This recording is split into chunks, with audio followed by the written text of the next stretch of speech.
Hello guys, അസ്സലാമു അലൈക്കും വറഹ്മത്തുള്ളാഹി തആല വബറകാതുഹു. സപ്പു വ്ലോഗ്സിന്റെ പുതിയൊരു വീഡിയോയിലേക്ക് എല്ലാവരെയും സ്വാഗതം ചെയ്യുന്നു. ഞാനിപ്പോൾ നിൽക്കുന്നത് വളപട്ടണം എന്ന കൊച്ചു ഗ്രാമത്തിലാണ്. കണ്ണൂർ നഗരത്തിൽ നിന്നും 8 കിലോമീറ്റർ വടക്കോട്ട് മാറിയാണ് വളപട്ടണം എന്ന ഈ ഗ്രാമം സ്ഥിതി ചെയ്യുന്നത്. ഈ വളപട്ടണം എന്ന ഈ ഗ്രാമത്തിൽ ഈ നാമത്തിൽ തന്നെ ഒരുപാട് ചരിത്രങ്ങൾ ഉറങ്ങിക്കിടക്കുന്നുണ്ട്. അറബി ഗ്രന്ഥത്തിൽ ബത്ഫത്തൻ എന്നും മുസ്ലിം ഗുരുക്കന്മാരുടെ പ്രവാഹത്തോടു കൂടി ഔലിയാവത്തൻ എന്നും വാളിന്റെ ശക്തി അധികാരത്തെ നിർവഹിക്കുന്ന കാലത്തെ വാളൂർ പട്ടണമെന്നും ഈ ഗ്രാമത്തിന് വിളിപ്പേരുണ്ടാകുകയും ചെയ്തു.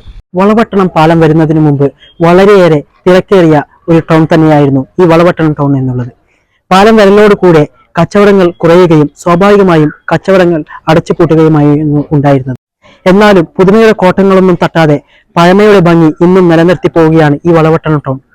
വളപട്ടണത്തിന്റെ ചരിത്രങ്ങളിൽ ഏറ്റവും പ്രാധാന്യമുള്ള ഒന്നാണ് കക്കുളങ്ങര പള്ളി.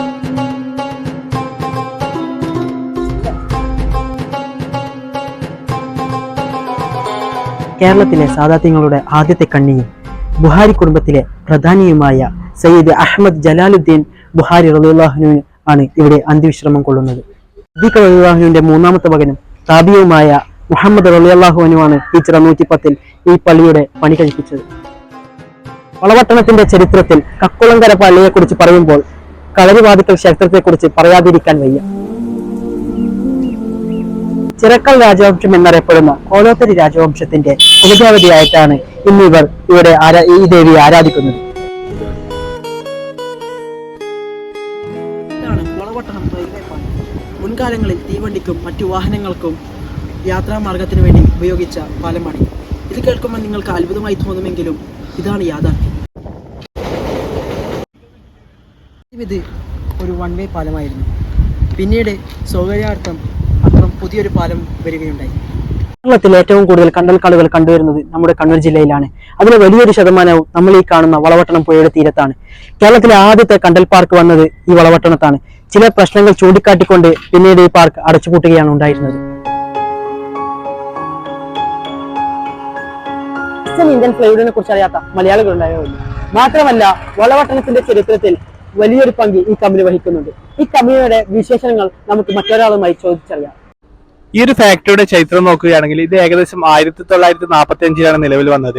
ഇതിന്റെ സ്ഥാപകൻ എന്നുള്ളത് AK കാദർകുട്ടിയാണ്. ഈ ഒരു ഫാക്ടറി ഏഷ്യയിലെ രണ്ടാമതും ഇന്ത്യയിലെ ഒന്നാമതുമായിട്ടുള്ള ഫാക്ടറിയാണ്.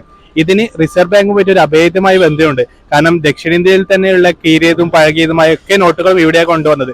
കുറച്ച് വർഷങ്ങൾക്ക് മുമ്പ് നമ്മുടെ പ്രധാനമന്ത്രി 1000-ന്റെയും 500-ന്റെയും നോട്ടുകൾ നിരോധിച്ചപ്പോൾ എല്ലാ നോട്ടുകളും ഇവിടെ കൊണ്ടുവന്ന് അത് പൊടിച്ച് പേസ്റ്റ് പോലെ ആക്കിയിട്ട് പ്ലൈവുഡ് ആക്കിയിട്ട് ഇന്ത്യയിലെ തന്നെ പല പല ഗവൺമെന്റ് സ്ഥാപനങ്ങളിലേക്ക് അയച്ചു. നമുക്കറിയാം, ഇപ്പോഴുള്ള ഈ ട്രെയിനിൽ കാണുന്ന സീറ്റുകളൊക്കെ ഇവിടുത്തെ ആ നോട്ടുകൾ പൊടിച്ചിട്ടുള്ള പ്ലൈവുഡുകൾ കൊണ്ടാണ് ഇത് ഉപയോഗിക്കുന്നത്. വളപട്ടണത്തെ കുറിച്ച് പറയുമ്പോൾ ഇവിടുത്തെ കായിക പ്രേമികളെ കുറിച്ച് പറയാതിരിക്കാൻ വയ്യ. എന്റെ പിന്നിൽ കാണുന്ന ഈ സ്റ്റേഡിയം വർഷങ്ങളായിട്ട് ജില്ലയിലെ ഏറ്റവും വലിയ സെവൻസ് ഫുട്ബോൾ മാമാങ്കത്തിന് സാക്ഷ്യം വഹിക്കുന്ന സ്റ്റേഡിയമാണ്. രാജ്യത്തിന്റെ അകത്തു നിന്നും പുറത്തു നിന്നുമുള്ള ഒരുപാട് കായിക താരങ്ങൾ ഇവിടെ നിന്ന് പന്ത് തട്ടാറുണ്ട്. കേരളത്തിലെ ഏറ്റവും വീതി കൂടിയ നദികളിൽ ഒന്നാണ് വളപട്ടണം പുഴ എന്നുള്ളത്.